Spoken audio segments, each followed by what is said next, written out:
লাল লাল chicken কষা করলাম বৃষ্টির দিনে। ওই যে খুব জোরে বৃষ্টি হচ্ছে, তাই চিকেন কষা করলাম। Hello guys, back to my channel Seema Khatun. তো আমার এটি ব্লগ ভিডিও যেখানে চিকেন নিয়ে নিয়েছি, মাংস।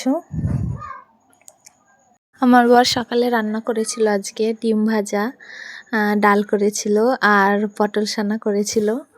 আমি মানে রাগ করে রান্না করেছিলাম না, ওই জন্য ও রান্না করেছিল। আর ওর রান্না মানে ও যদি রান্না করে তাহলেই ওর রেসিপি হলো পটল সানা, ওই ডাল আর ডিম ভাজা, তাছাড়া আর কোনো রেসিপিই পারে না।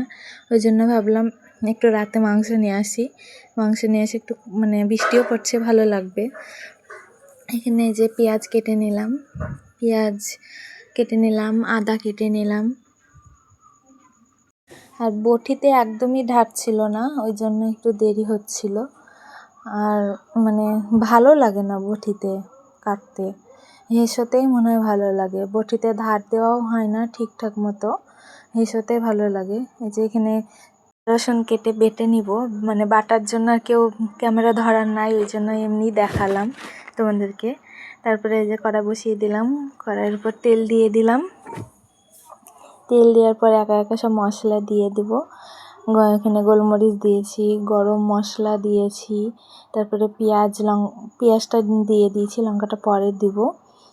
তারপরে যে এখানে মাংসটা দিয়ে দেবো। এই তেজপাতা দিতে ভুলে গেছিলাম, তাই তেজপাতা দিলাম।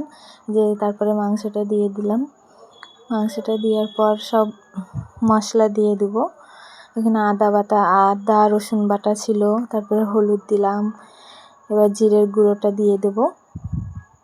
তারপরে কষিয়ে দিয়েছি। আর এদিকে আমার ছেলে খেলা করছে, ওরা দিয়ে রাতের বেলায় খেতে বসে এই যে লাল লাল চিকেন কষা দিয়ে ভাত খাচ্ছি।